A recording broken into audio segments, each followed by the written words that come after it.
오늘의 주제입니다. 필기에도 나올 수 있고 실기에도 무조건 나오는 적혈구의 이상, 바로 적혈구의 형태 이상입니다.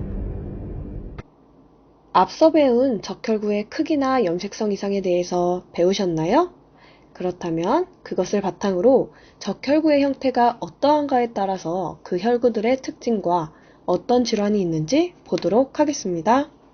적혈구가 나옵니다. 적혈구는 이렇게 도넛 모양을 하고 있는데요. 이것은 조혈기관의 이상, 그리고 유전적 이상, 그리고 특정 질환에 따라서 크기와 염색성, 형태가 달라지는 것을 볼 수 있는데요. 오늘은 이 형태에 대해서 배울 건데요. 저번 시간에는 변형적혈구와 공모양 적혈구, 그리고 타원적혈구, 표적세포, 눈물적혈구를 공부했는데요. 이번에는 이 5가지 입모양 적혈구, 무딘톱날 적혈구, 분열 적혈구, 가시 적혈구, 낫 적혈구에 대해서 보도록 하겠습니다.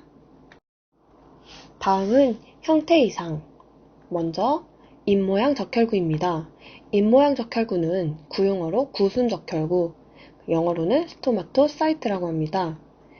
이 입모양 적혈구는 중앙자리가 입술 모양으로 되어 있는 형태를 말하는데요. 이 밖에도 이렇게 나뭇잎 모양이나 타원형 모양을 하고 있습니다. 그 이유는 바로 세포 내에 이 나트륨이 증가하는데요.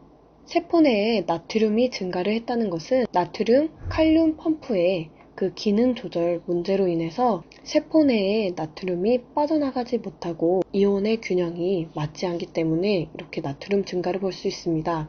그래서 저번 시간에 본 혈구적 공모양 적혈구와 같이 출현하는 경우도 있습니다. 또한 RH 널 환자에서 이렇게 이상한 형태로 나오는 것을 볼 수 있습니다. RH 널이 무엇이냐면 수혈학으로 잠깐 가실게요. 원래 RH 혈액형군에는 항원 D, E, C, 그리고 C, E 등등의 49가지의 항원이 있습니다. 그 중에서도 항원이 가장 강하고 제일 중요한 D 항원 있죠. RH D 플러스 RH D 마이너스 이런 식으로 저희가 부르잖아요. 근데 RH D와 RH C 유전자가 전부 없다는 것을 말하는데요. 이게 RH D 항원을 만드는 억제 유전자에 의해서 발현됐다고 합니다. 이 적혈구를 수혈했을 때 생존 기간도 짧고 또한 적혈구 형태도 이렇게 비정상으로 나오고 또한 나트륨, 칼륨의 운반도 비정상으로 나오기 때문에 이렇게 이러한 형태로 나오는 것을 볼 수 있습니다. 이 입모양 적혈구는 간질환, 특히 이 알코올 중독이 가장 중요합니다. 제가 그 국가고시를 준비했을 때 입으로 술을 먹지 않습니까? 입모양 적혈구를 생각하면 술을 항상 생각을 했어요. 그래서 이렇게 연관시켜서 외우시면 쉬울 것 같습니다. 그리고 용혈 빈혈 때도 나오게 됩니다. 다음은 무딘 톱날 적혈구입니다. 극피 적혈구, 벌세일이라고 하는데요. 이것은 가시 적혈구와 비교하여서 그림을 구별하셔야 됩니다. 작고 규칙적인 돌기가 있는 것이 특징입니다. 이 무딘 톱날 적혈구는 요독증에서 특히 많이 나오게 됩니다. 또한 피루베이트 키나아제 결핍증이라고, 이 피루베이트 키나아제는 피루베이트를 생성하기 위한 그러한 효소인데요. 이것이 결핍됐을 때 이러한 적혈구가 나오게 됩니다. 그리고 간질환, 그리고 용혈 빈혈, 그리고 특히 DIC나 위암이 중요하죠. 또한 위궤양에서도 이 세포가 나오게 됩니다. 다음은 분열 적혈구입니다. 분열 적혈구는 시스토사이트라고 하는데요. 적혈구의 형태가 이렇게 파편화된 형태입니다. 이것은 심한 화상 환자에서 많이 나오고 또한 지중해 빈혈에서 많이 나오게 됩니다. 또한 심장 판막증이나 그리고 모세혈관성 용혈 빈혈 TTP나 DIC인데요. 이 TTP는 혈전, 혈소판, 감소, 자백반병이라고 하고요. 또한 이 DIC는 파종혈관 내 옹구증후군이라고 합니다. 이렇게 혈관성인 용혈 빈혈에서도 많이 나오고요. 또한 혈색소뇨에서도 많이 나오게 됩니다. 다음은 가시적혈구입니다. 가시적혈구는 유국적혈구, 아칸도사이트, 그리고 스펄셀이라고도 하는데요. 크고 불규칙한 돌기를 가지고 있습니다. 이것은 전에 본 무딘톱날 적혈구와 비교해서 보시면 될 것 같고요. 지질대사의 이상일 때 많이 나오게 됩니다. 베타, 지단백질, 결핍 등에서 많이 나오고, 또한 질화 적출했을 때, 또한 중증의 간질환이나 알코올성 간경변 때에 많이 나오게 됩니다. 또한 DIC, 하종혈관 내 응고증후군에서 볼 수 있는 것을 알 수 있습니다. 다음은 낫적혈구입니다. 낫적혈구는 겸상적혈구, 그리고 시클셀이라고 하는데요. 이 낫적혈구 같은 경우에는 제가 혈색소에 대해서 설명을 했을 때 이렇게 헤모글로빈 S호를 생각하셔야 된다고 설명드렸습니다. 이게 시클셀, 헤모글로빈 S 이렇게 외우시라고 했던 적이 있습니다. 다시 보게 되면은 이것은 헤모글로빈 S 환자에서 많이 나오게 되는데, 이 S 같은 경우에는 흑인들이 많이 유전되는 질환입니다. 그래서 타지중해 빈혈을 유발하게 됩니다. 이거 같은 경우에는 삼투압 취약성이 감소되어서 이렇게 저장액에 대해서 이렇게 강한 것을 볼 수 있는데요. 그랬을 때 삼투압 취약성이 약하다고 말할 수 있습니다. 자, 이것은 베타사슬의 6번째 아미노사인 글루탐산이 발린으로 치환됐을 때 난 모양의 적혈구를 나오는 것을 알 수 있습니다.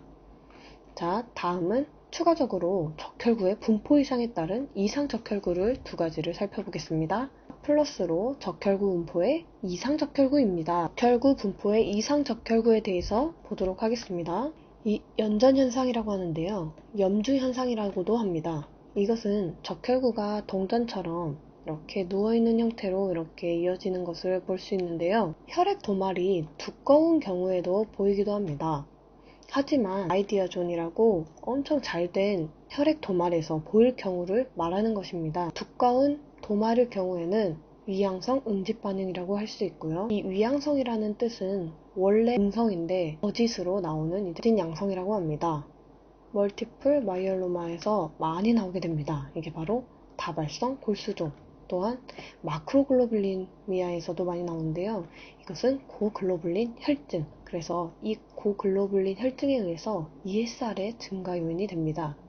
이 ESR 같은 경우에는 이제 적혈구 침강 속도인데, 이것은 이제 염증 시 증가하는 것을 볼 수 있습니다. 그리고 중요한 거, 생리식염수를 가하면 분리되는 것이 특징입니다. 이거와 비슷하게 생긴 자가응집을 한번 보겠습니다.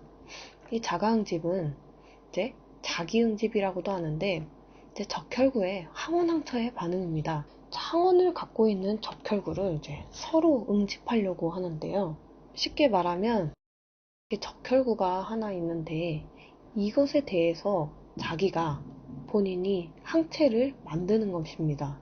그럼으로써 항원항체 반응이 일어나면서 이렇게 응집이 있는 것을 볼 수 있는데요. 항행응집소 질환으로서 생리식염수를 가했을 때 분리되지가 않는 것이 특징입니다. 자, 문제를 통해 스스로 정리를 해봅시다. 먼저 입술 모양으로서 나트륨 칼륨 펌프의 이상으로 삼투압 취약성이 증가하는 적혈구는 바로 입모양 적혈구, 구순 적혈구라고 합니다. 또한 크고 불규칙한 돌기가 있으며 지질대사 이상에 관여하는 적혈구는 가시적혈구입니다. 유국적혈구. 그리고 동전을 옆으로 눕혀서 여러 개의 혈구로 고글로불린 혈증, 다발성 골수종의 환자에서 많이 나오는 적혈구는 연전 현상으로서 이 염주 현상이 많이 나오게 됩니다. 또한 헤모글로빈 S 환자에서 흑인들에게 유전적으로 많이 나오는 적혈구는 낫적혈구, 시클셀, 헤모글로빈 S, SS 이렇게 외우시면 될 것 같습니다. 간단한 이상적혈구 형태에 따른 분류 이해되셨나요? 도움이 되셨다면 구독은 좋아요. 감사합니다.